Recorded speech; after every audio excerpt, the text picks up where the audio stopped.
Hello. Hi. How's everyone doing? I'm doing fine. Thank you for asking. We are back with Higurashi When They Cry, Chapter 3. I that I don't know. I've always felt like this is how you should hold up three fingers, but like TV characters do this is weird. Palm first is weird. It's like five, but three. I don't know. I don't know what I was doing. But we are starting Higurashi When They Cry Chapter 3. If you're watching on YouTube, you can go find all of my other Higurashi videos. So, I don't know. I don't know where I'm pointing. There's nothing over there. There's there's nothing over there. There's a title. There's a title right there. If you're watching on YouTube, you can find chapters 1 and 2 on my channel. There's a nice handy playlist that has them all sorted in order. It's very convenient and it would just make a nice little story time. You should go and watch those before you watch this one, although it's not necessary. They're all pretty self-contained stories. So don't worry too much. If you're just here, you're here. Don't leave. Don't leave. Leaving ruins everything. All of my analytics get thrown off and YouTube gets told that I can't keep a viewer attentive for more than 2 minutes. I'm a minute and a half in. I gotta wrap this up. It's running too long. Anywho, this has been a rambly intro, so let's just go ahead and start things. Ooh. Tatagoroshi, the shortest scenario. Curse-killing chapter. Man, curse, or coincidence? How are the conjectures inside you solidifying? I look forward to whether those conjectures will waver or become a cornerstone in this scenario. The difficulty is the worst. You will probably not even be able to make conjectures. Okay, so someone made the fantastic point that what this is referring to, these difficulties, is how difficult it is to solve the mystery being presented to us instead of beating the game. Because there is no playing the game. Who is talking to me? No one. No one was talking to me. But yes, there are no actual decisions. So I was very confused by the implication of difficulty, because there's no losing. But there is a mystery to be solved. And so we are going to try and solve yet another mystery. I say as if I did anything that would imply I solved chapters 1 and 2. Really, though. Really. Okay, anywho, that is enough boisterous talking and roundabout rambling. Let's just jump in. Every time. The laughter gets me every time. The snake in the well was happy, for it did not care what was outside the well. The snake in the well was happy, for it had naught to do with what happened outside the well.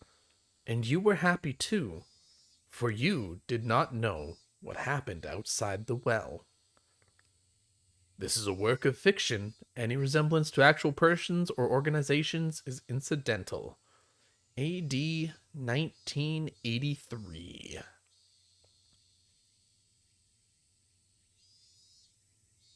It was a very humid day. Not even a slight breeze was blowing.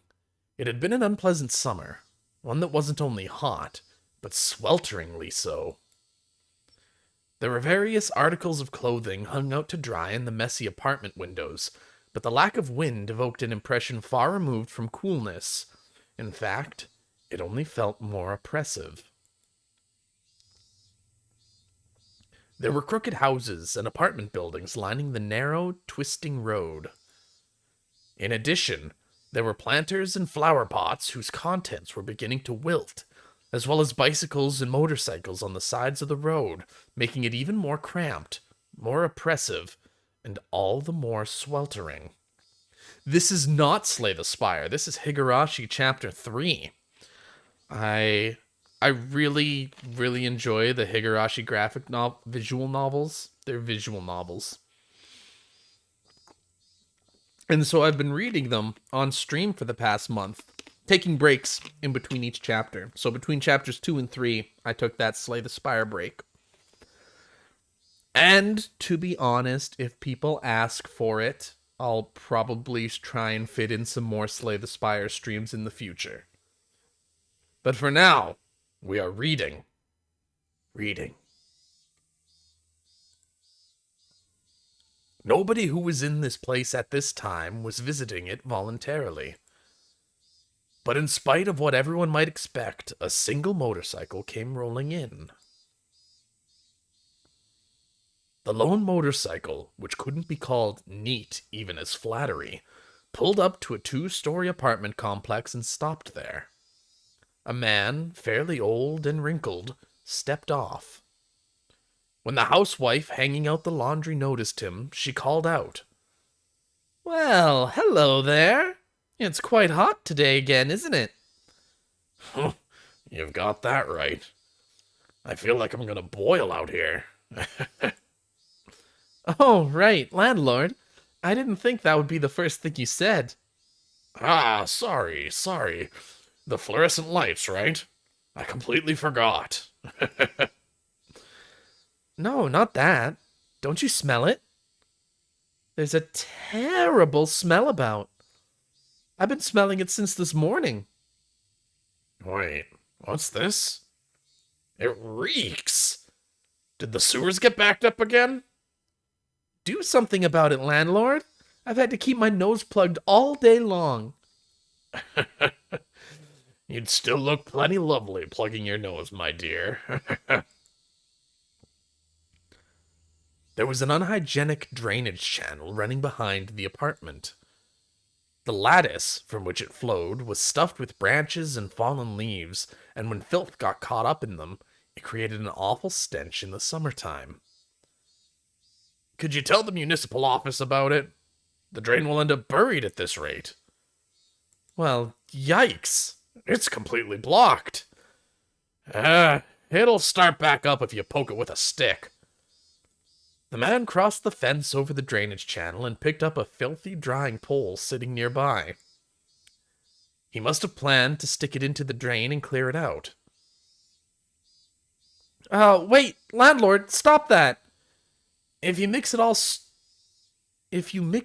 strange if you do that." Grade A translation work. Grade A.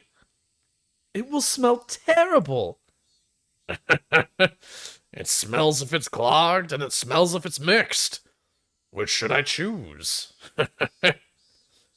He shoved the drying pole into the filth in the lattice. Of course, it did nothing to help the accumulation of waste. Gah! It's a dead cat. This is the health center's job. Cats and dogs smell awful when they die. A bamboo pole's not going to do much good. Garbage bags, old clothes, they throw all kinds of stuff in there. And is that a duck I see? Well, of course it stinks. The nerve of some people." The drainage channel was already unsanitary. What was a little more garbage at this point? The stream of such imprudent people was never-ending, and now this channel had turned into a garbage dump. When he poked the pile of old clothes floating in the sewage, a black cloud of smoke floated out in the water. The two of them grimaced at the terribly bizarre and repulsive sight. "Gah, we've got maggots, eh? Someone must have thrown kitchen waste in." "What, landlord? What's that?" "What? Just more garbage." "Landlord, that's... Huh? Huh? Ah!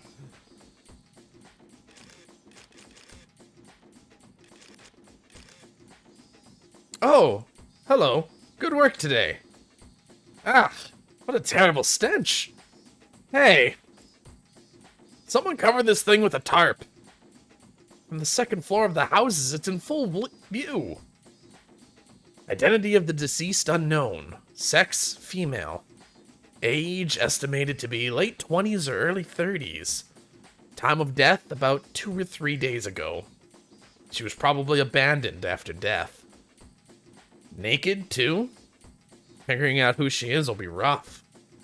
Contact the community division and ask if anyone's gone missing. They probably weighed her down so she'd sink. Then the weights came off and she floated to the top. But why in a drainage sewer of all things? Would have been better under an overpass or in the mountains, you know? And it would have been outside our jurisdiction, right? But it looks like they never wanted to hide the corpse at all. Did they do it so she would be found? As a warning or something? This slice in her stomach definitely wasn't from a fish eating her. You don't say. She was cut open, and her insides were dragged out. They really made a show out of killing her. Doesn't the Chinese mafia do these sorts of traditional punishments? Ask Shige-san in Section 4 if he's had any trouble with Yakuza. On it, sir. Still, what a terrible way to go. Hey, don't her innards poking out like that look sort of like the salad soba you can get in Kyoto? Maybe if you stuck chopsticks in, noodles would pop out. See? Please, give me a break. Her intestines were pulled out, and her ears and nose cut off. That's definitely not how I want to go. Her fingers are in a bad state, too. There are long nails stuck in all of them on both hands. What kind of torture was this, anyway? That's our intro, huh? That's how we're launching Chapter 3. 打ちつかれたこの鼓動は無力で儚いもの痛みは空よりもうららかに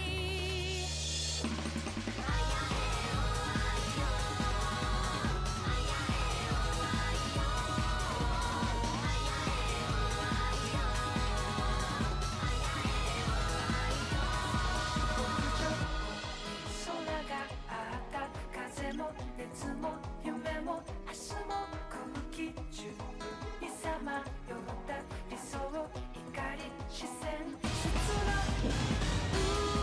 渦を巻くような暗く深い場所じりじり音を立ててからめとられ数えきれぬほどの瞳が全部笑ったら後ろの正面その目は誰あいあいえまるで闇に描かれた叶わない夢模様髪を振り乱すような気配がざわめくやがてそこに訪れた両手に余る悲しみ叫びは高らかに慈しむほど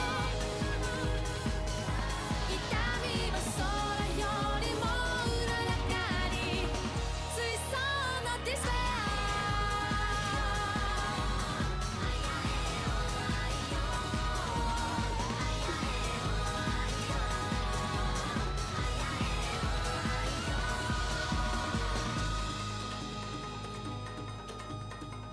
Oh, well, that was lovely.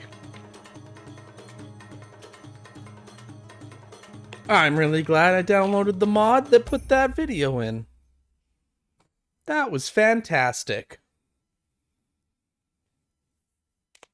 Definitely getting a copyright strike from that. There is no way I do not get a copyright strike by having that song.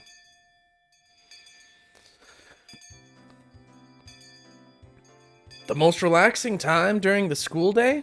Lunch, for sure. Everyone brought their desks side by side like always, and we all ate together. Oh my! Mion-san, if I may say, your lunch looks quite appetizing today. There are so many different things. It's wonderful. Satoko and Rika-chan looked at Mion's lunch, shouting gladly. Let's have a look. Whoa! I just packed in some leftovers from last night. All the elders were having a drinking party at my house yesterday. I managed to nab some of what they didn't eat. So that's why they all look like snacks you could have with sake. They're but leftovers, mere scraps of food. But when arranged in a bento box so cleanly, they look impressive.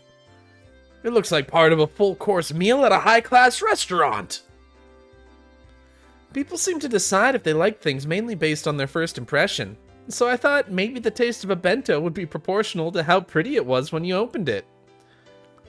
You may seem unrefined, Mion-san, but you're positively splendid at arranging food like this. Her room is nice and tidy too.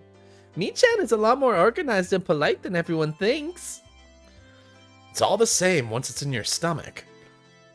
I'd have thought Mion would say something like that, but to think she had this kind of taste. You can't judge a book by its cover. Mion was careful in everything she did. She never misstepped, faltered, or messed up. I see. She is our club president, after all. Yours is nothing to scoff at either, Rina. Your crab kamaboko flower is very pretty. You know, Rina, your lunch always has, like, an art to it. Like, it has rabbit-shaped apple slices and carrot flowers and stuff. Rina's bento wasn't all about taste. It was like...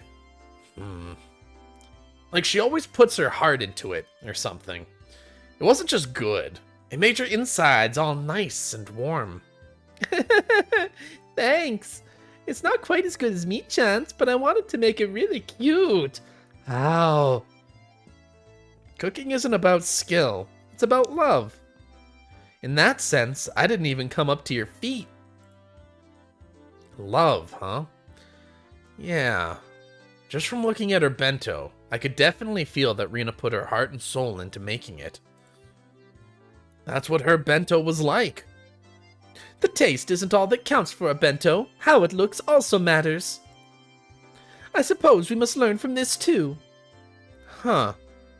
So let's see Satoko and Rika-chan's up-and-coming bento. Oh! Ta-da! Oh!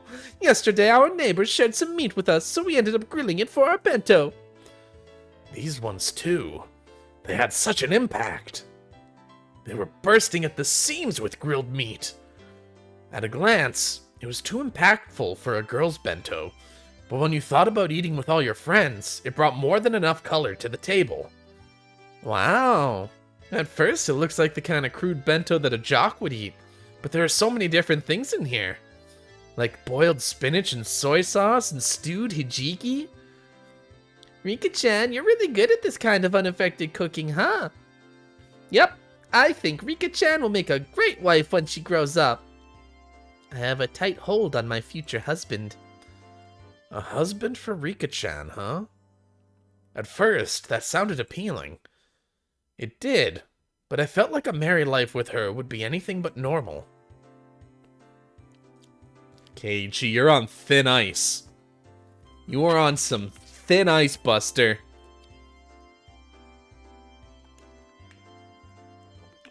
I'm watching you. I'm watching you, Keiichi. Thin ice. Dangerous. You stop that. Smarten up. But really, everyone was amazing. They were all so young, and yet they're all capable of cooking for themselves. I would sort of cook whenever I went camping with my family, but making lunch every day was a level I definitely couldn't reach. I could only really cook in my spare time. When I thought about it like that, it really made everyone stand out more. Frankly, I respected them. Huh? I feel like maybe this doesn't only apply to other people. Come to think of it, this morning, when I was eating breakfast half asleep, I think my mom was saying something really important.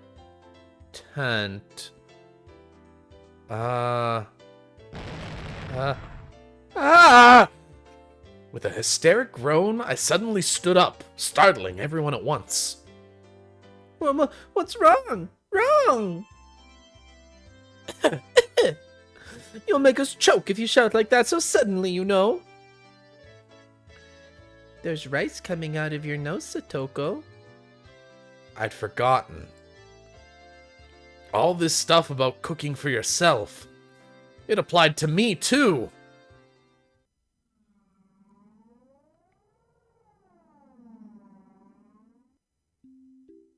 Keiichi? Your mom and dad need to go to Tokyo again for business. Yeah? Oh, I'm sleepy. Your dad's mentor fell ill right before an event he was taking part in. It's a very important event and they need someone to fill in. Well, Dad does what he has to do for his job. So your dad and I, you see, we need to go to Tokyo as fast as we can to help with the event. We might have to stay there for a few days depending on what happens. That sounds annoying.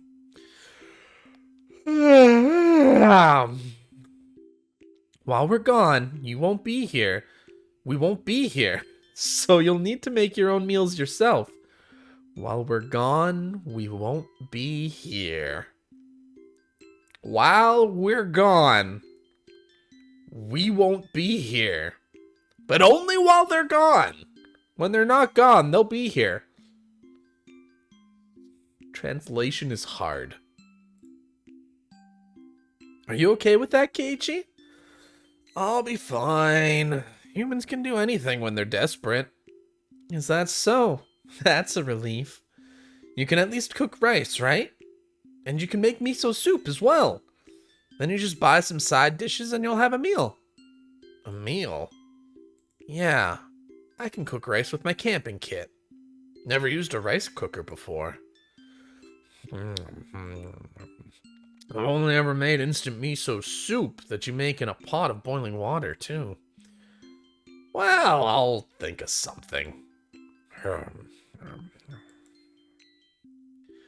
If you can cook for yourself, then you don't need much money, do you?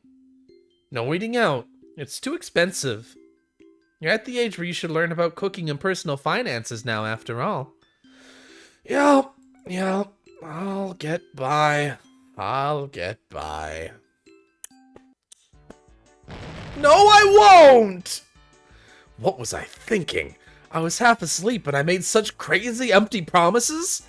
Just like manga characters always do at times like these, I bent over backwards and scratched furiously at my head. Huh?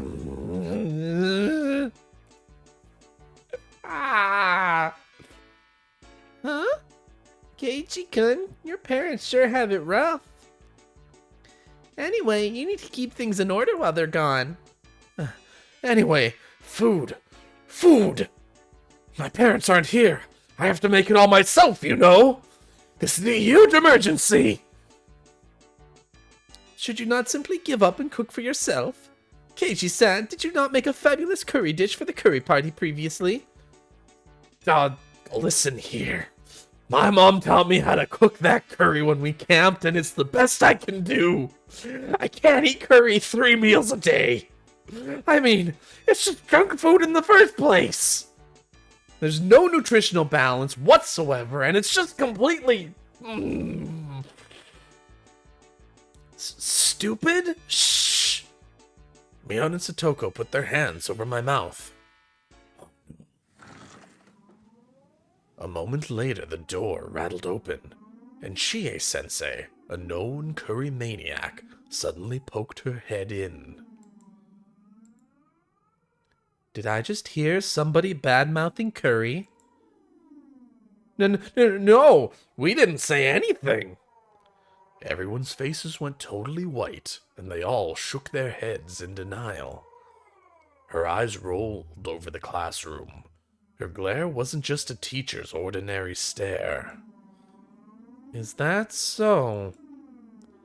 Must have been the wind. Chie-sensei gave one more look around the classroom, then closed the door and went back to the teacher's lounge. I may have been shouting, but for her to hear it from all the way across the hall in the teacher's lounge, that teacher is terrifying. Ki-chan, you can disparage other foods all you want, but you might want to stay away from curry. At least, as long as you live in Hinamizawa. Okay. I'm sorry. That's what I said. But still, I can't have curry for every meal. And cup ramen is good because you only eat it once in a while. If you ate it for every meal, you'd get bored of it pretty quickly. Rice and miso soup and a good side dish. Yeah, that's what a Japanese table should look like. Why can't you just try to cook for yourself? Rice you make yourself is really good. This old man thinks it's more pain than good. But experiencing it every once in a while might be nice.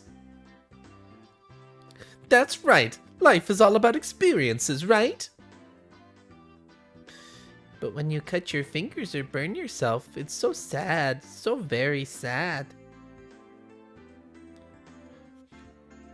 With everyone encouraging me like this, I started to feel like maybe I could do it too, if I tried. Though, approximately one person didn't sound like she was encouraging me. Cooking is a skill I'll have to learn at some point, since I want to live on my own one day. Maybe learning now wouldn't be so bad? I'm pretty uneasy about it, but you're right. If I don't understand how to cook a few things around here, then I won't be in good shape the next time our club does a cooking showdown. Oh, you are correct. That clever trick of yours in the last curry contest won't work every time after all. As if scorning me, Satoko ridicules my comeback from a hopeless situation in a certain do-or-die curry showdown. And what are you so relaxed for?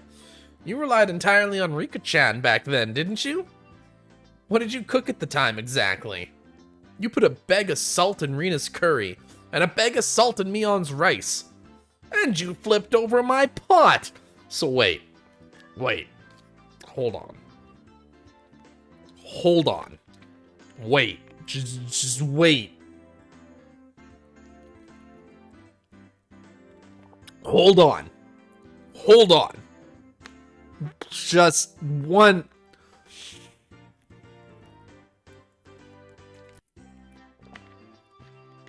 So did the events of Chapter 2 happen? Are they canonical? The curry cook-off happened? I'm confused. We're in a different timeline. The curry cook-off hasn't happened in this one. I don't understand. I relapsed into my grudge over the last curry showdown. For now, I calmed my unquellable anger by pinching Satoko's ears. Ow! My attack was because that's what they were doing for club. I may not look like it, but I can do a little bit of cooking. Can you now? Even when you couldn't peel one carrot during the showdown and had to get Rika to do it? Don't be so daft. People get better every day, you know. If you think I'll always be crummy at cooking, then you're quite mistaken. Right, Rika? I have to watch or else I get worried about the pot and the flame. Sometimes you forget to turn the gas off too.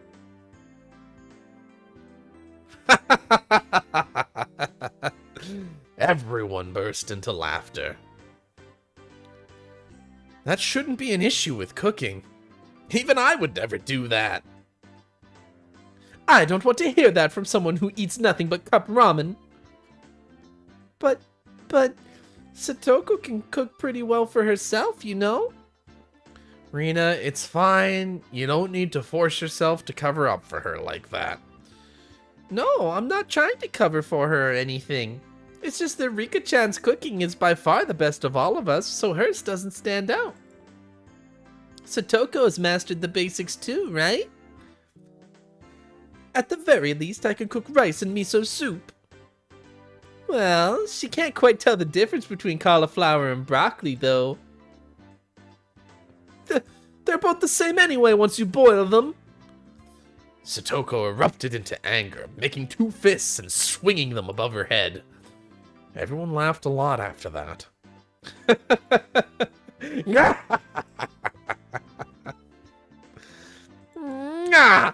The others don't matter.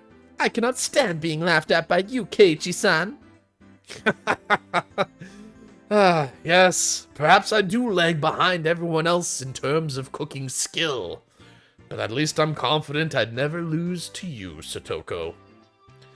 Not to you, at least. What was that? You have the gall to say you're confident? That's what's daft here. I might not seem like a good cook, but I take turns with Rika, you know. I can cook just fine by myself, thank you. I see. Good for you for being able to cook. I'll buy some candy for you as a present later. I patted Satoko on the head while I made fun of her. Satoko seemed to know I was making fun of her too, since her face went bright red very quickly, and steam started to pour out like she was a kettle. You don't believe me, do you? Anyway, I can cook far better than you can, Keiichi-san. I see. Then if you can tell me the difference between cauliflower and broccoli, I'll believe you. Come on, let's hear it.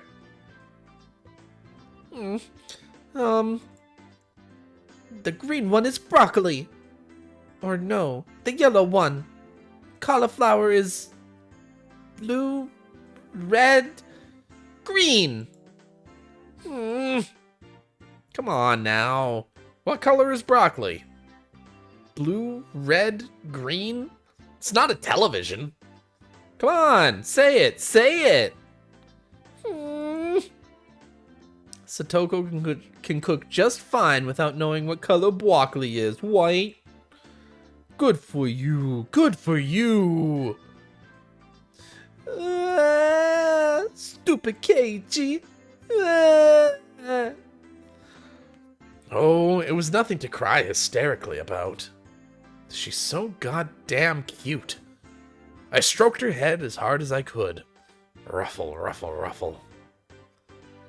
If you're going to act so smug, then you can surely show us something better than Satoko, remarked Mion, giving me just a slightly mean smile.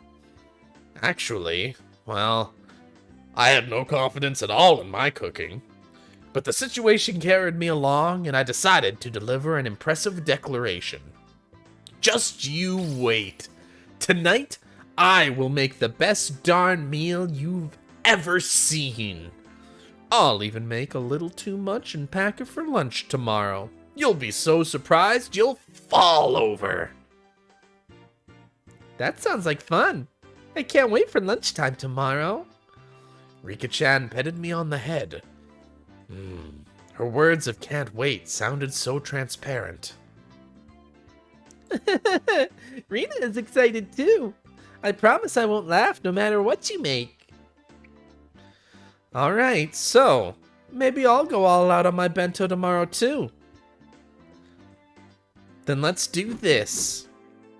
Let's have a bento showdown tomorrow. As a club activity, of course. And we'll throw in a punishment game too. My, what an ingenious idea that is. How is that, Keiichi-san? I'll give you one chance to back down. Satoko wiped her tears and snarled at me, as if this was her chance to turn things around. Maybe this is bad. I feel like maybe the conversation is getting pretty out of hand. Oh, if I apologize, now's my chance? But what came out of my, Keiichi Maebara's mouth was a statement so reckless, it even frightened me. Yeah, you're on! My bento tomorrow will knock you right out of your shoes. I don't know why shoes is a funny word, but when you're not expecting someone to say shoes, it just catches you off guard. Whoa. Everyone raised their voices in surprise at my bold, confident reply. Now I've done it? What have I done? I'm so irresponsible. So, Mion-san, what sort of fantastic punishment game will we have to play if we lose? Satoko grinned, fearlessly, as if to say that it was already decided I'd be playing said fantastic punishment game. Let's see. Okay, how about this? Whoever loses tomorrow's Bento Showdown, during lunch break tomorrow, has to go up to Chie-sensei as she's eating in the teacher's lounge and say bad things about curry. No.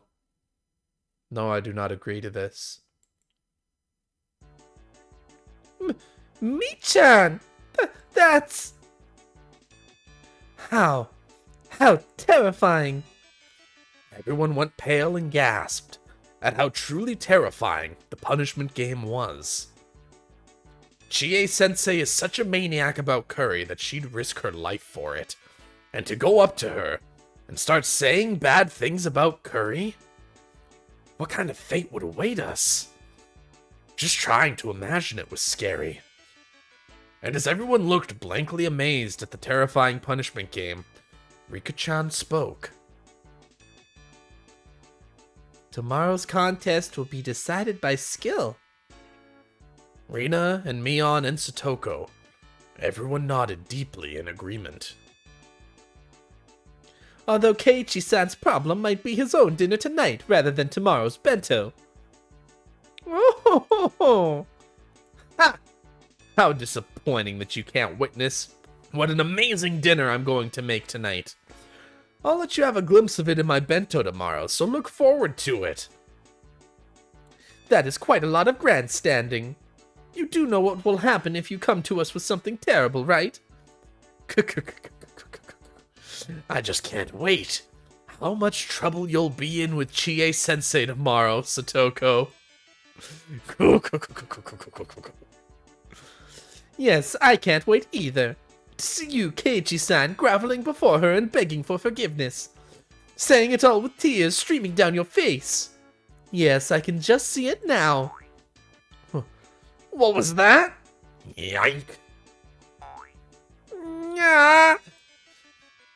Both of us, on the verge of tears, pull on each other's cheeks. Stretch. Trying to muster all your desperation by placing yourself in a predicament. Kei-chan, that's so manly. That isn't manly or anything of the sort. It is called being reckless. He can't even cook well. Stretch. Rina believes in you. I'm looking forward to your wonderful bento. I'm looking forward very much to seeing Keiichi tomorrow as well. Their expectant gazes were painful. I was just trying to tease Satoko a little. How did it come to this? Yeah. You'd better look forward to it. How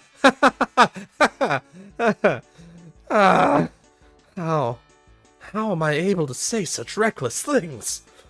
I'm being so unreasonable. What the heck is going to happen to my dinner? And the bento showdown tomorrow? No. More importantly, if they make me say bad things about curry to Chie-sensei's face, what'll happen to me?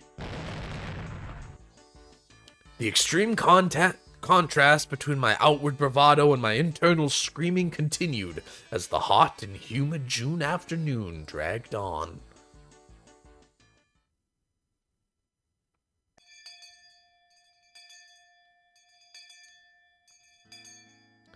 That entire day, up until school was over, the whole time, my meal tonight and my bento tomorrow were the only things on my mind. And now that I thought about it, it made Mom seem amazing for planning 3 meals a day every day of the year. I've complained before about having the same meal in a row once in a while, but now I know how rude that was. More importantly, what am I gonna do about the punishment game tomorrow? And besides that, what am I gonna do tonight? Ooh. Keiichi-kun? Keiichi-kun? Huh? Oh, sorry. I was just thinking about stuff. About what to make tonight? Or about the Bento showdown tomorrow? Oh, she hit the mark, and I couldn't find anything to say.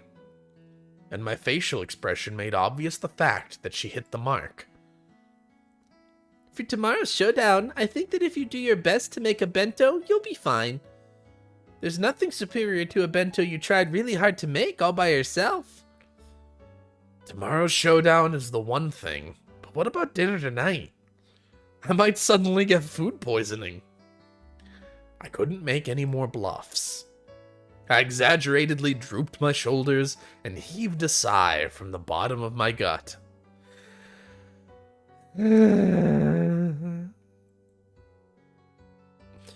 Rina laughed in a shrill way when she saw me do that.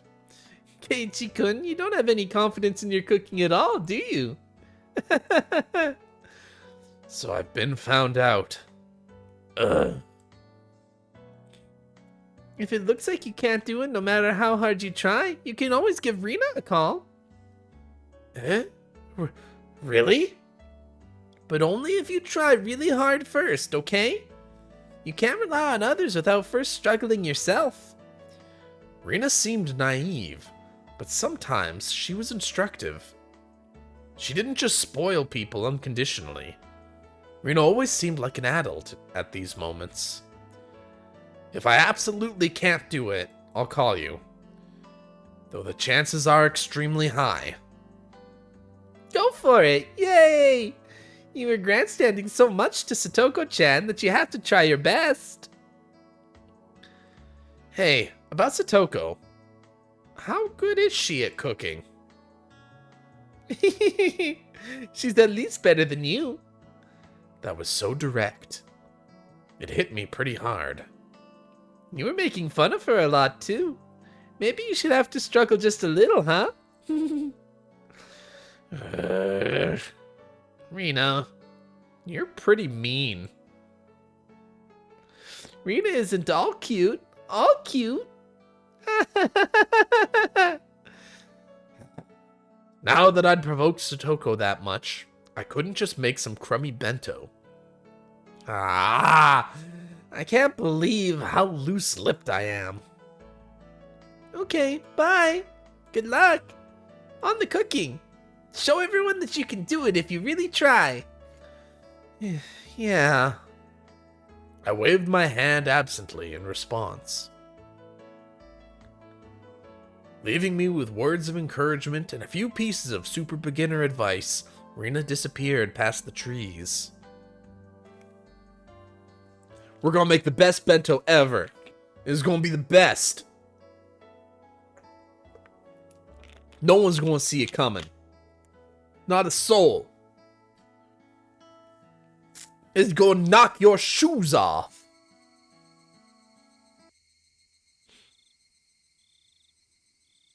It is now night time. The sun has set. Fine, I'm desperate. So what? I may not know the ABCs of navigation, and I have neither a sea chart nor a compass. But still, one idiot is taking on the ocean of the great cooking age alone. And his name is Keiichi Maibara. Let's go. Time to cook. My enthusiasm is peerless. If energy and recklessness was all it took, I could take over the world. However, there are plenty of things in the world that can't be achieved with resolution alone, and cooking was probably the top contender. Therefore, even if it was hastily prepared knowledge, I wanted something to help me. I made up my mind and fished through the kitchen cabinets. I was on the hunt for a cookbook. My mom should have had a few of them, For a complete amateur like me, the first thing I needed was information. Just like he who would cross the oceans needed a compass, for me, a cookbook was absolutely indispensable. Oh, here's one. Its worn out, wrinkled cover made it feel somehow reliable. Okay, as long as I've got this. It's easier to give it a shot than think about it, right? Anyone can concoct the tastes of a gourmet chef as long as they have a cookbook. Cookbooks are great. And as such optimistic thoughts filled my chest, I flipped through the pages. However... Whoa. It played with technical terminology like toys. I just couldn't see how to actually make things. You knew it all along, Keiichi Maebara. If anyone could make delicious food just by reading a book, then there would be no such job as a gourmet chef in the first place. First off, it calls for 3 teaspoons. But which spoon is that? And it keeps saying to use however much you like. How much exactly are you supposed to use? Stop using such obscure expressions. Strain out the water in a colander. Add salt and pepper to taste. What the heck is a colander? And strain it out. Like stretching? You can't stretch water droplets like meat. And besides, how much salt and pepper is that supposed to be anyway? Aren't there any beginner-friendly guides in here? It won't do you any good to yell. Cool off, Keiichi Maebara. Think calmly. Calmly. For now, I'll leave the side dish until after. The rice is more important. Have to cook the rice or I can't start. I know a little about how to cook rice. I didn't cook it with my camping kit when camping all the time for nothing. I'll wash the rice. That should be enough water. And which switch is it? Is it this button? Oh, the lamp turned on. Yeah.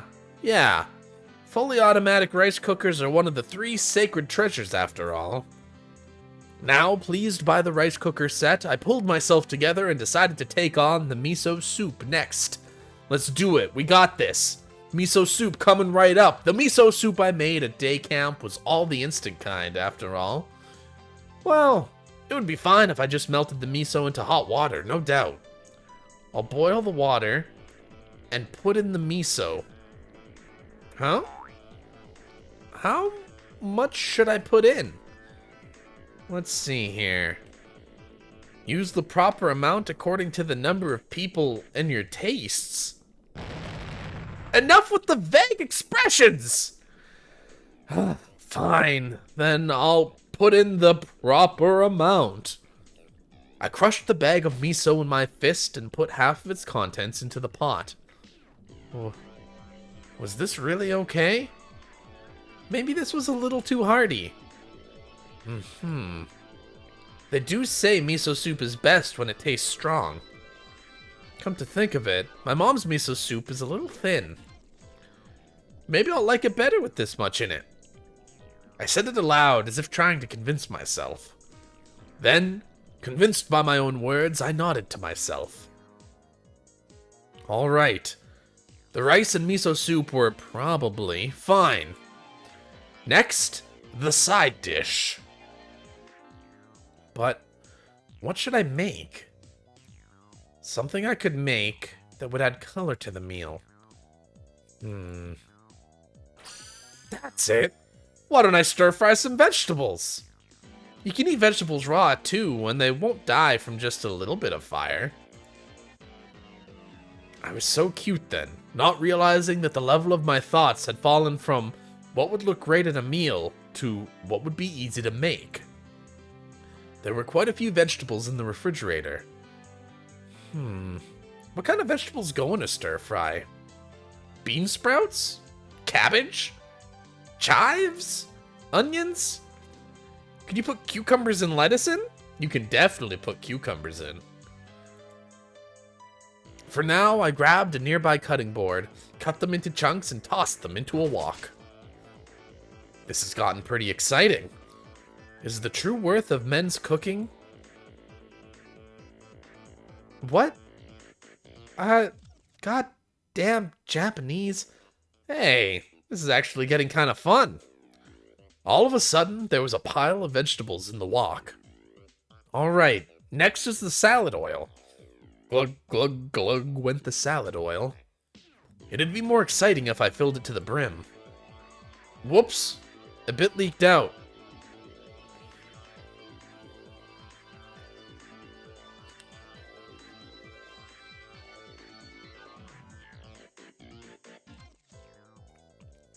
He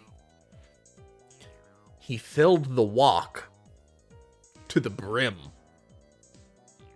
To the brim with salad oil. A wok. Like, woks are huge. Woks are fucking giant. He filled it to the brim. The brim.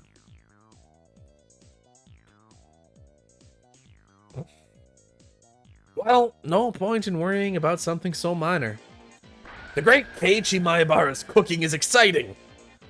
Okay, let's turn on the heat. Whoop.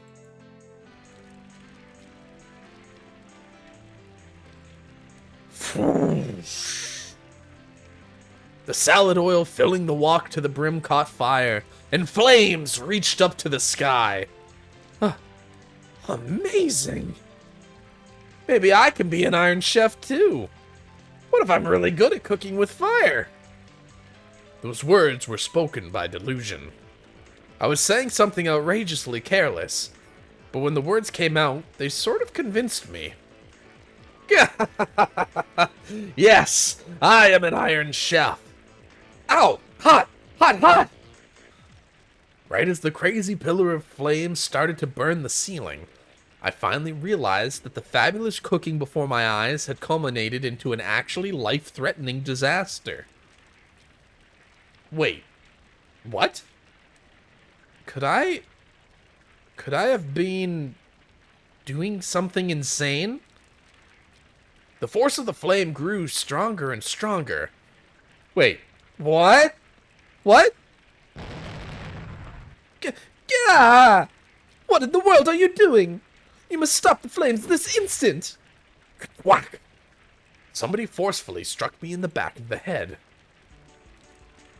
When I turned around to see what was going on, to my surprise, I saw Satoko and Rika-chan there. Eh? Satoko? Rika-chan? As I stood in wonder at their unexpected entrance, Satoko shoved me out of the way and turned off the gas. Then, Rika-chan got a towel, soaked it in water, spread it out, and placed it over the pot. She continued to soak more towels and put a second on, then a third.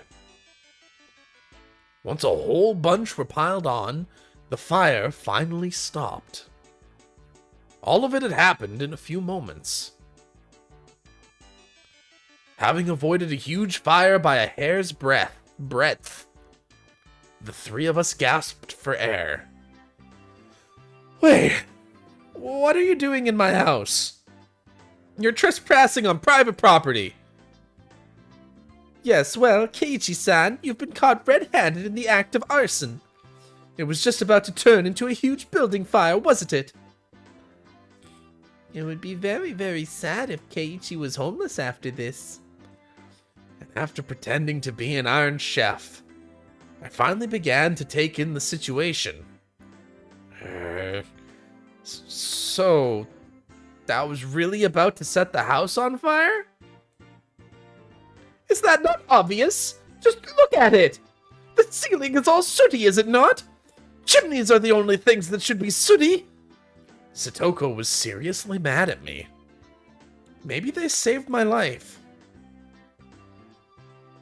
According to what they said, I was so absorbed in my fiery cooking that I hadn't noticed when Satoko and Rika-chan rang the doorbell. But they could tell someone was home, so they came in to check. Thank goodness they did. If Satoko and I hadn't come, the fire engines would have been going wee-oo right now. Keiichi-san, do you understand how serious this was? At some point, I had sat down on my knees as I listened obediently. I'm sorry. You two saved my life. We thought we would come and see what a fabulous dinner you made. But as we thought, it's a mess. At this rate, we won't even need to look at your bento. You're mean. So you and Rika-chan came all this way just to see what I'd make for dinner? Us being mean saved your house and your life. Is that not something to take to heart? Yes, I'm sorry, Satoko-san. At this point, having shown them such a disaster, I couldn't exactly make any more bluffs. I'd completely surrendered. And yet you tried really hard on the curry. Where did the Keiichi-san from back then go? Jeez. I had all our underclassmen help me then, and just borrowed entire pots from the other teams. I didn't really cook anything. Keiichi-san, you cheated! Jeez, you might have been doing what our club usually does, but that was terrible. Pouring salt into the other team's pots seemed far more terrible to me. But Satoko was in control right now, so I couldn't respond. I obediently hang my head to her. By the way, Keiichi-san, this terrible pot. This wasn't supposed to be miso soup, was it? Satoko stared at the pot, totally full of miso, with an awful expression. So I really did get the amount wrong. Judging by the look on Satoko's face, whatever was in the pot couldn't be called miso anymore. Forget the miso soup. The rice should be cooked just fine. Rice cookers these days are pretty convenient. It should be just about done. Meep. It's not cooked. See? The inside is still all watery. Eh? What? But I switched it on, and the little light came on. Keiichi-san, the button you pushed was the timer button, okay? It's set for breakfast, so it won't turn on until tomorrow morning. So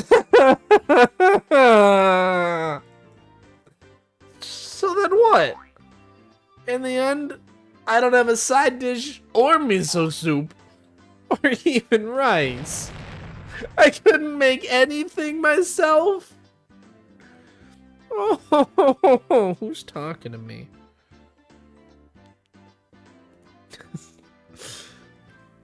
It serves you right. So, have you finally realized your place? Come, admit it. Say it. I, Keiichi Maebara, am all bark and a much crummier cook than Satoko Hojo-san. I'm a terrible person and a crummier cook than Satoko. I beg your forgiveness. I fainted in agony. Rika-chan pat my head, satisfied at the sight. And Satoko laughed loudly in triumph. I've completely lost. In the end, I talked big, but couldn't make a single dish adequately. At this rate, I'll go without dinner. And tomorrow morning, no breakfast, and no bento for lunch either. I didn't know how many days it would be before my parents returned, but at this rate, without a doubt, I'll starve to death. Meep. Of course, I'll have no bento tomorrow either. Meep. And I'm sure to get the punishment game tomorrow. Ha ha ha. Meep. Rika-chan kept on patting my head with a smile on her face that couldn't possibly get any bigger. Satoko, completely appalled at how unsightly I looked, heaved a heavy sigh. Adult men are just so pathetic, aren't they? Come on. Please move yourself out of the way. As I sobbed like a girl, Satoko, displeased, brushed me aside, dumped the remains of the miso soup into the sink tidy, then began to rinse out the pot. Don't worry about it, Satoko. I can at least clean up after my own mess. I couldn't have Satoko clean up the cooking utensils I'd made a mess of. But when I tried to stop her, Rika-chan pulled on my clothes. Keiichi, you can just be silent and watch. She grinned as she said it. Be quiet and watch? What are you saying, Rika-chan? She meant just what she said. Keiichi-san, just be quiet and leave this to me. Satoko turned around and declared, seeming bothered. As if to say that amateurs should keep their hands off. Her annoyed expression was a little scary. I didn't almost drop my water bottle. Y'all can't prove it. It was off screen.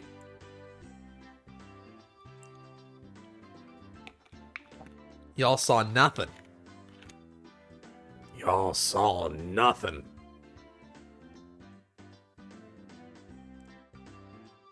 Leave what to you? Satoko didn't answer. Instead, she spun back around and began to rifle through the pots in the refrigerator. Hey, wait. Don't mess with them too much. If you turn the place inside out, my mom might get mad at me later. Would you just be quiet already? Men aren't supposed to enter the kitchen. Rika? Aye, aye, sir.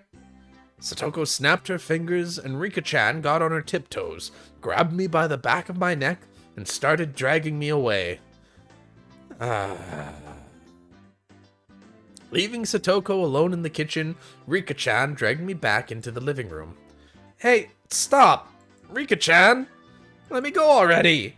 If we leave it to Satoko, the kitchen will be a disaster! Satoko came to see how she beat you today. It's her revenge. Revenge? Come to think of it, her face looked kinda grim. Eventually, from the kitchen, there was the sound of a faucet being twisted and a stove dial being turned. I began to hear the nostalgic sounds that made me envision dinner time. The refrigerator opening and closing, ingredients being cut on the chopping board. What did that mean? Was Satoko... was she cooking? Keiichi made fun of her quite a lot. Satoko wanted to show you that she can cook proper meals too. Just listening to it like this. There haven't been any sounds of blood spilling or bursting or explosions? At this point, at least, she had proven she was a more skillful cook than me. In the cooking showdown with Satoko Hojo versus Keiichi Maebara, it looked like victory had already been decided. I recalled Satoko's slightly annoyed expression from before. I was making fun of Satoko too much today, wasn't I? Is she holding a grudge? We were just provoking each other with our usual back and forth. But I also think I maybe overdid it. At the very least, I shouldn't have made fun of Satoko, who could cook for herself, when I'd never cooked other than for recreation before. Satoko isn't holding very much of a grudge. But she came all the way to my house and pushed her way in. She's gotta be mad. I quietly took a peek into the kitchen. She definitely looked different than the usual bird-brained Satoko. Her eyes were sharp and her movements were brisk, to the point where it was a little scary. Then she must have noticed me, because she turned around and shot me an annoyed glare. I cringed in fear and hastily pulled my head back out. She's mad. She's totally mad. How will she take revenge on me? That's just Satoko being serious because she doesn't want to fail. She isn't angry or anything. How can you say she isn't angry? I've never seen Satoko be this frightening. Keiichi-san, I can hear that, you know. S- Sorry. I jumped at Satoko's angry outburst and faced towards the kitchen. I felt exactly like a kid who had done something bad and gotten called out to the teacher's lounge. Where do you keep the miso? The refrigerator is so big that I don't see any of it anywhere. I'm sorry. The miso it's on the middle shelf in the fridge, at the back left of the lower rack. What is this? You need to close the miso package after you finish with it. It's getting the inside of the refrigerator dirty, isn't it? I'm sorry. Before I can look for something to wipe it with, Satoko wiped it off with a wet dish towel. I swear, how are men so bad at cleaning up after themselves? I shudder to think that you'll become an adult like this. I couldn't talk back to Satoko today. The only thing I could do was obediently lower my head and apologize. As Satoko nitpicked and I apologized, a good smell began to fill the kitchen. This is how you prepare the miso for the soup. You scoop a little out with the ladle and break it up with chopsticks. It's important to add a little at a time and keep tasting it. Dumping the entire thing into the pot is absolutely outrageous. I'm sorry. I never paid attention in home ec class. You're pathetic. I swear. Men. I cowered at her annoyed-sounding muttering. But looking at her like this, she seemed quite good at cooking. It had just been overshadowed by Rina's and Rika-chan's artistic abilities. Satoko's skills were clearly enough to get passing marks. Hey, if you have time to zone out like that, then you can go set the table. Rika and I will be eating too, so set 3 places. On it. I hastily took 3 people's worth of dishes and such from the cabinets and headed to the dining room. When I returned there, I could hear laughter from a variety show on the television. Rika-chan was sprawled out on the couch, watching television and relaxing. When she noticed me putting the dishes out on the table, she came scampering up. Dinner time is soon. Dinner at Keiichi's house. Nippa! Rika-chan, you're in a good mood. That's a pretty big difference from Satoko. Satoko isn't in a bad mood at all. She's enjoying herself more than she has in a long time. Enjoying herself? Seriously? She's like how she was when her Nini was with her. It really has been a long time since I've seen Satoko look like she's having so much fun. Nini? What the heck is Nini? Is it a sound cats make? Nini means brother. Satoko's older brother. Satoko's older brother. He's named Satoshi. Haven't you heard his name before? Satoshi. Satoshi Hojo? Maybe I have. Maybe I haven't. At least, he didn't go to our school. Satoshi, huh? Satoko's older brother. That's the first time I've heard of him. She had a brother, huh?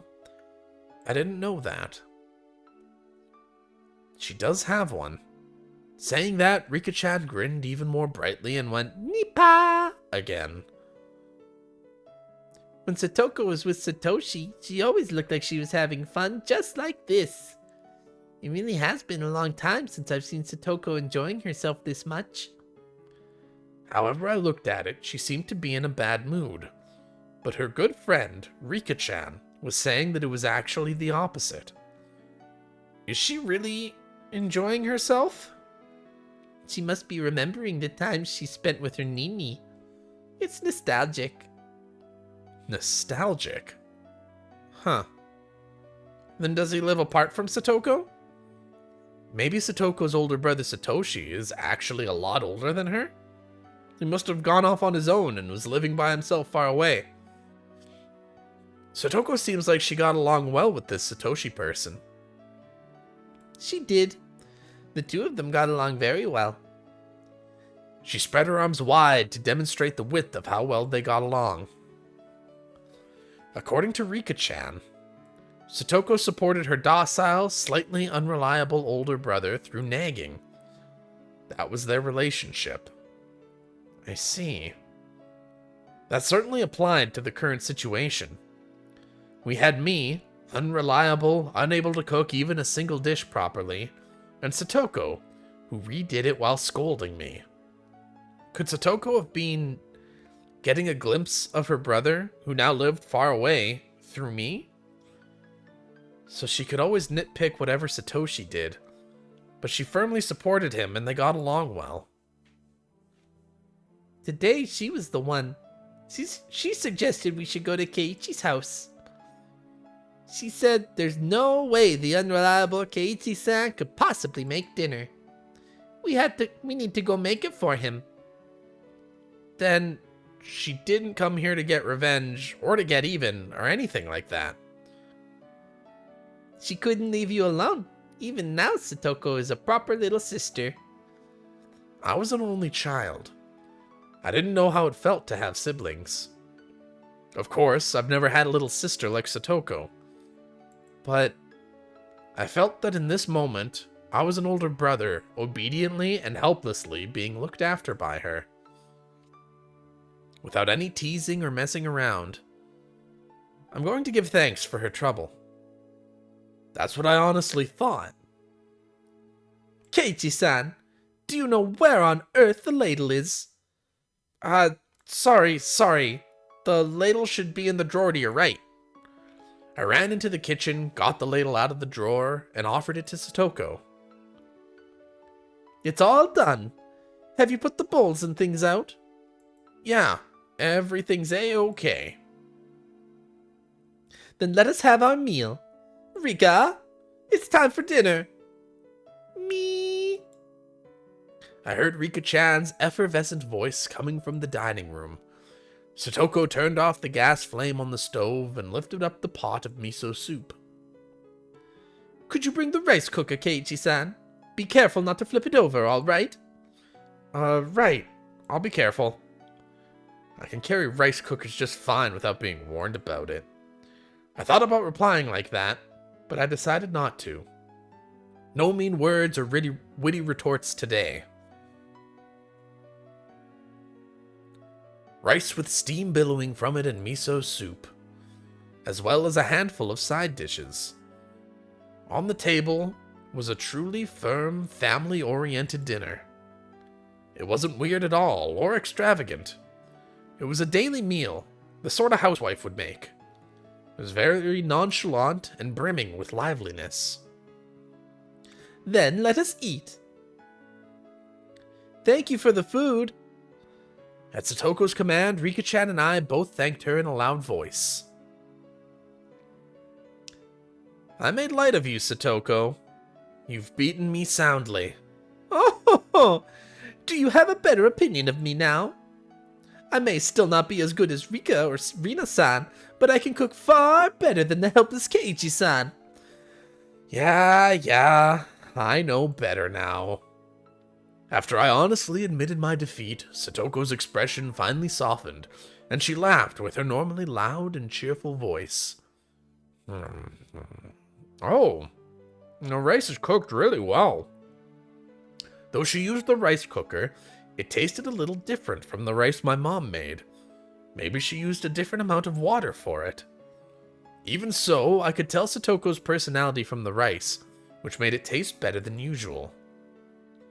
The miso soup was a little on the thick side, but it was still delicious. The side dishes, while not exactly flashy, tasted great as well. It was all so appetizing, and I couldn't stop eating. The side dishes are well done too. Satoko, you're not a bad cook at all. I gave my honest impression, without a hint of sarcasm. Satoko seemed to have been expecting some, but when I praised her so honestly, she got flustered instead. Ho! Your praise honors me, but it's nothing so grand. The side dishes are just things I bought at the store and heated up. This and this, all I did was open the can. I can only really make rice and miso soup myself," Satoko said, embarrassed, her face a bit flushed. There was none of her normal verbal abuse or sarcasm in there either. "I can't make anything except rice and miso soup, but when you get ready-made side dishes and put them on the table too, it turns into something fairly splendid." My mom uses ready-made side dishes and canned goods too. It's nothing to be so embarrassed about. This is a fantastic dinner. I gave her honest praise. I've never met Satoko's brother, but Satoshi would probably praise her in the same way. Well, I suppose it's enough now that you've come to realize that I can hold my own in the kitchen. Would you like seconds? There's plenty of miso soup still left. Huh? Did that brat just awkwardly change the subject? When I realized my response had been on the mark, it made me a little happy. When we eat rice like this, it's fun, like we're eating with Satoshi. Rika-chan mentioned Satoko's older brother's name again. Satoko's chopsticks paused, and she looked up at the ceiling. How nostalgic. I wonder what he could be doing right now. She had a faraway smile, as if yearning for a friend who had moved away. From how it looked, I got the impression she hadn't seen Satoshi in quite some time. Satoko realized I was giving her a blank stare. I do apologize. Satoshi is my Nini. No, my older brother. Ah, okay. I see. Nini must have been a nickname only Satoko used for him. It was funny to see her hastily deny it. I was rather surprised a person with such few living skills had the ability to run away. Well, I'm sure he'll pack up shop at some point and return out of the blue. So he ran away. There was another story to what Satoko had said so cheerfully. The reason for Satoshi not living with her was a little serious. Everyone had been talking about it in such an upbeat way, so I continued to talk about him. Should I not have broached the subject at all? I hastily took a look at Satoko's face after thinking that, but there was no trace of the gloomy expression I'd been worrying about. Well, he's not old enough to be dreaming of living on his own. Nini won't be able to do it for long anyway. He has no endurance. Satoshi may not look like it, but he's a very persevering person. He's a lot more persevering than you think. Rika, you always take Nini's side right away. You're a little too nice to him. Satoko is just too harsh on Nini. You should treat him more kindly when he comes back. Satoko and Rika-chan's views regarding Nini, aka Satoshi, were parallel to each other. But I could easily tell that both of them really liked him. They were so optimistic, too. Even though he had run away from them, it was like they were going to see him again next week. Satoko and Rika-chan both liked Satoshi even now, and waited for him, believing he would surely return. I've never met him, but I know for sure that this Satoshi person was a really good guy. I had thought Satoko would be deeply hurt by her brother running away, but she had already overcome that. She was still being the energetic little sister, always full of vim and vigor, as if to say that her brother could come back at any time he liked. I thought that Satoko didn't think through anything, and just frolicked and played practical jokes every day, and that was it. But she was really... yeah. Why are you petting my head? I roughly rubbed a hand through Satoko's hair. I misunderstood you, Satoko. I didn't know you were this level-headed. Satoko seemed to think I was making fun of her, and tried to bat away my hand. But then she saw that there wasn't even a trace of malice on my face, and obediently granted me her head. Yep, Satoko's level-headed. She sure is. I've been level-headed from the start. I was just playing pranks on you because you always do it to me. There was her usual provocation, but I decided not to buy into it today. You're right. You were just doing it to go along with me. But you really were so level-headed. Good for you. Is that actually a compliment? It kind of seems like you're making fun of me. I'm not trying to make fun of you at all. I'm seriously complimenting you. Because if I was making fun of you, Rika-chan would be petting your head too. That's right, isn't it? When Rika makes fun of people, she usually pets their head. Meep. These canned sardines are delicious. Rika-chan went Nippa, and her smile became even brighter. Her attitude was clear as day, but it was annoyingly cute, so both Satoko and I suddenly burst into laughter. The laughter lightened up the table. The table itself is so dull and simple that I never even thought people could be laughing like this around it. And then, I finally came to realize something really obvious. Dinner is better if you're laughing while you're eating, huh? Of course it is. Laughing makes it taste better. How rude. The food is good because I'm a good cook, obviously. This harmonious moment, this happy circle. It was completely different than spending time with family, but still somehow nostalgic. Satoko, do you want to see Nini? I didn't say Nini. Call him my brother, please. Hey, wait. You've been saying Nini this, Nini that the whole time. I grinned wryly and decided to just call him brother like she told me to. Satoko, do you want to see your brother? Rika-chan stopped eating, then looked back and forth between my face and Satoko's. Satoko was smiling. She looked like she was trying to choose her words. Just from that, Satoko conveyed her feelings. Honestly, she wished he would come home right now. But she wasn't that weak. Satoshi should just do what he wanted until he was satisfied. In return, she'd let him have the scolding of his lifetime. And then she'd have dinner with him and lay out his futon for him. Oh, that was the end of the thought. I thought there would be one more. Well, of course I want to see him again. It's been almost a year. It's been that long already. Rika-chan smiled thinly, her eyes appearing to look far away. Well, Nini can do what he wants. It would lighten my load if he came back with more muscles and knowing how to do housework, of course. See? You said Nini again. You said it. I did not. I would never call Nini Nini.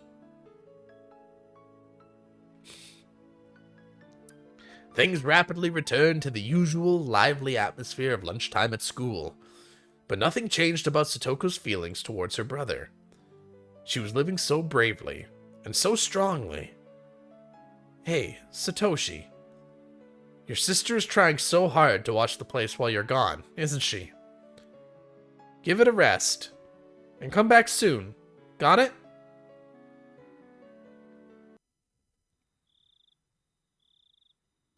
Satoko, it's time to clean up or else we will get sleepy.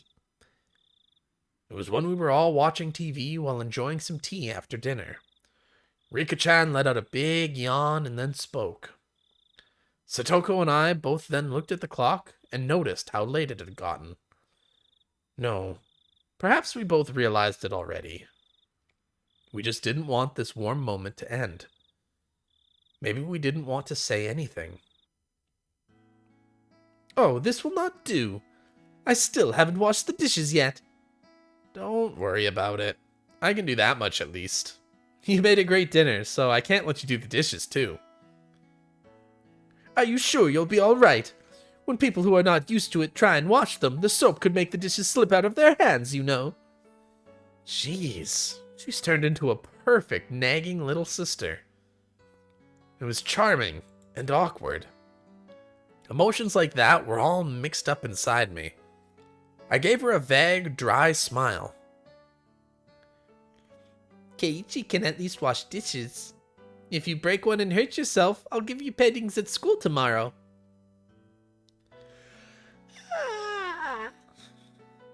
Rika-chan yawned again, so wide you could see her molars.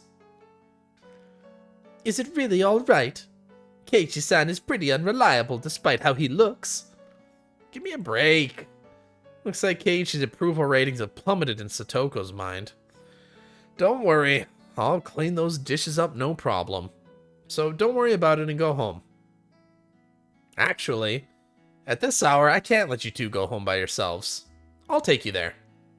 Let me find the key for my bike. Once you've taken us home, Keiichi-san, Keiichi-san will be the one going home by himself. You'll be in big trouble if you get lost on the roads at night and end up in Takatsudo. There's no houses or lights out there after all.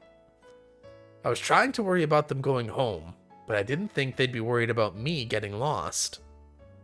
Am I really that unreliable?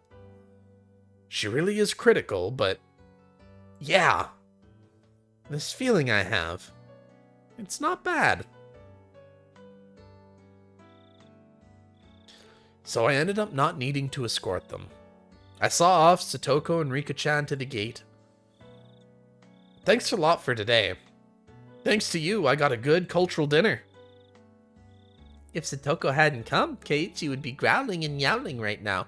Keiichi would be a fucking crisp on the kitchen floor. Underneath his bedroom floor. Truly, it's really good that we came. They really saved me. I gave them another bow filled with gratitude. Oh yes, I put the rice and side dishes into a container, so use that for your bento tomorrow.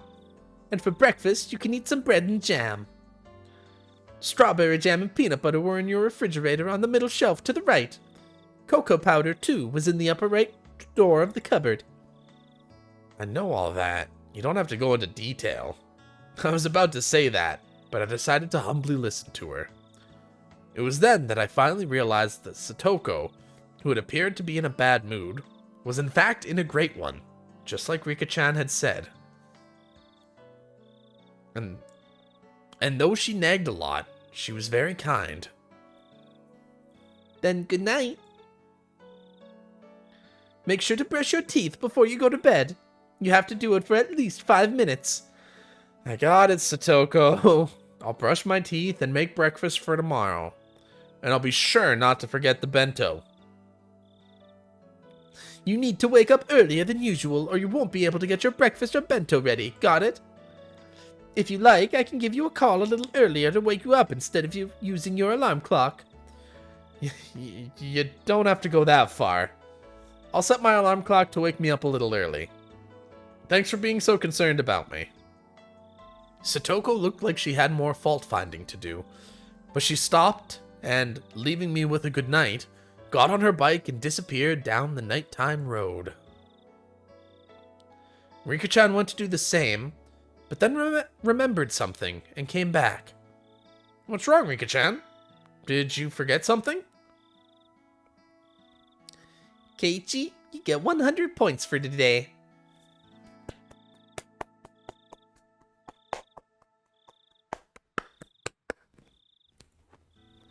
Rika-chan suddenly complimented me. She clapped her small hands. What was she on about? I didn't do anything worthy of praise, did I?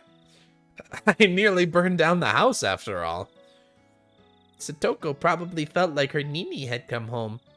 I think she was having a lot of fun. Once in a while, I want you to go along with Satoko's scolding in the future.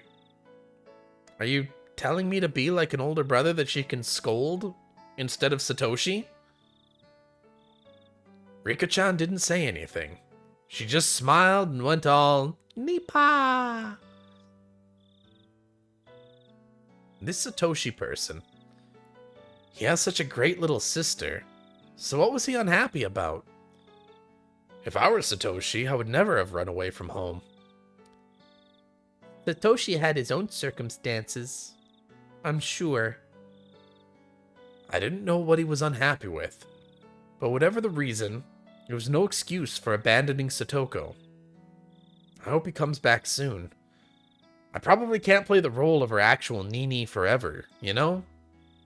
It's okay. You were just like Satoshi today. Please do it again sometime. If that's what would make Satoko happy, I'd take on this easy role whenever I needed to. Rika! Satoko stopped her bike under a distant exterior light and called out to her friend, who wasn't coming no matter how long she waited. Okay, I have to go. Good night. Yeah, night. I can't replace Satoshi, but Keiichi could do it.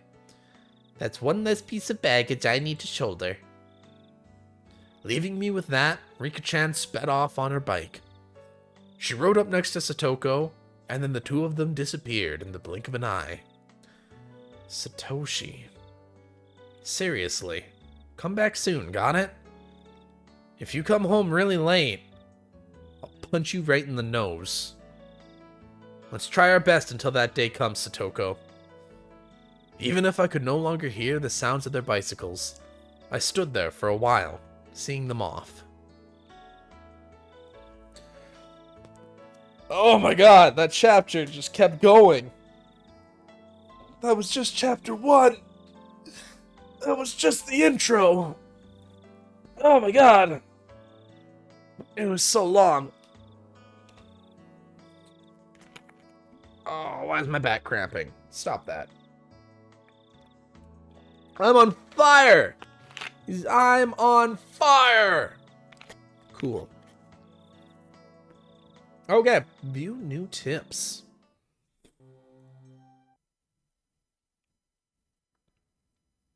I know one thing for sure. Satoko could fend off an entire army division by holding up in this mountain. I know all about it. Satoko was appointed to the special forces of that one country, where she served as an instructor training on traps. Stop saying weird things! Somebody help me! How did it come to this? What traps did we fall for, and how did we fall for them? Mion was caught in a profusely thin pitfall she couldn't escape from, and only her head was poking above the ground. Rina's head was completely covered in a tin bucket. She was squirming around in a vain attempt to remove it. Either of these really were funny, but that's where it ended. At least they had their feet on the ground. Ki-chan, what about you? Think you can get out of that? Hurry up and get out so you can save this old man. You're the one who should be breaking out and saving me, Mion. What do you expect me to do in this freaking bamboo mat? I was wrapped in a bamboo mat and hanging 2 meters above the ground. What was this trap? And how did I fall into it? Huh? It was Satoko. This all started when they suggested that I was unfamiliar with nature, having grown up in the city, and proposed a little exploration on the mountain. But Rina doesn't really know how it is back there either. Rina might get lost. How? The mountain out back, huh? I played there a lot when I was little, but I haven't gone there for years. If you get lost out there, things can get pretty dangerous. You can leave the mountain to us. The whole thing is our playground. Isn't that right, Rika? Meep. Oh, I see. How reassuring. We'll defer to you two this time and have you be our tour guides. Wait, Keiichi-kun. The summer vacation guidebook says not to play on the mountain because you'll get lost. It isn't summer vacation yet, so it's alright. We know the path, so there's no need to worry. The mountain has always been our playground, our backyard. We know all the secret paths and shortcuts. Yes, both Satoko and Rika-chan knew the path like the back of their hands. Thanks to them, we had our fill of fresh air, gorgeous views, and Mother Nature, the likes of which you could never see in the village. But things got strange partway through. Oh yes, everyone, I have something to say. From here on, you must follow exactly where I go. Huh? What are you talking about all of a sudden? It would be safer to do as Satoko says. Oh my! Hey, Mi-chan, look at this! What is it? Should I pull it? Should I? Suddenly, squeak, crash. When Rena pulled the kite string, a bundle of bamboo spears fastened to a tree branch all came raining down with a clatter right next to where Rena was standing. Ah! What is this? What? What? Yeah! That brings back memories. Satoko made this trap in the second semester of second grade. That was a close one. The tips of the spears are covered in dog poop, so if one of them hurts you, the wound will start to fester. What did this turn into, some guerrilla battlefield? According to Satoko and Rika-chan, earlier in elementary school, Satoko had been on a trap-making craze and set them up along every inch of this mountain. Keiichi-kun, maybe they didn't tell us not to go on the mountain because we'd get lost, but because it was dangerous? Mion and I both nodded wholeheartedly at Rena's hypothesis. Come now, we are hurrying on ahead. If we do not return soon, it will get dark. If it gets dark, it may even become dangerous for me. But you're the one who brought us to this crazy mountain. Why was an average, healthy Japanese boy like me being forced to deal with life-threatening booby traps? And then, the very moment Satoko and Rika-chan just got out of sight was when the three of us all got caught in nice little traps together. Someone get me out! I have to go to the bathroom! Never mind that. Somebody get the bucket off me! I can't see in front of me! Ow! Wait, Rena, don't struggle around so much. I can see your panties. How? You saw? You saw? Keiichi-kun, you saw! Oh! Smash, crash, smash, smash, smash, crash, bash! Of course you can see them. You may be in a bucket, but you can definitely...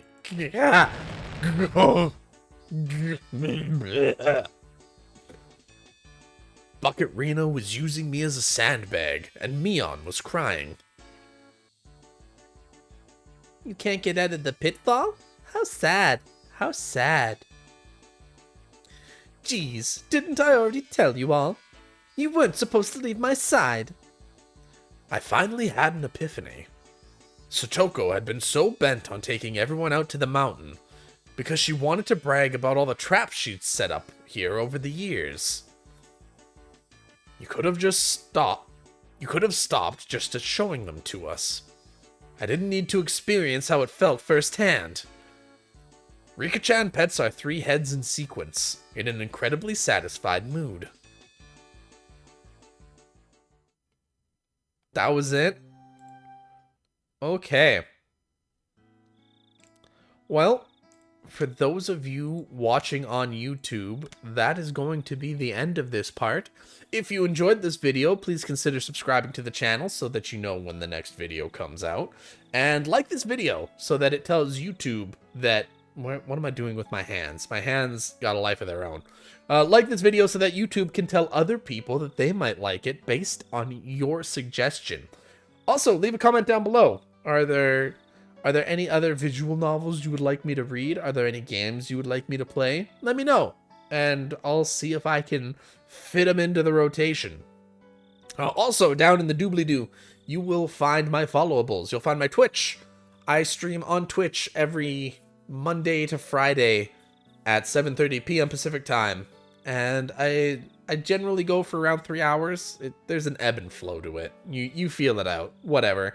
It happens. But that's my Twitch. You should go there, you should tune in, and you should watch, and you should talk to me and make everything more fun. Because fun is fun.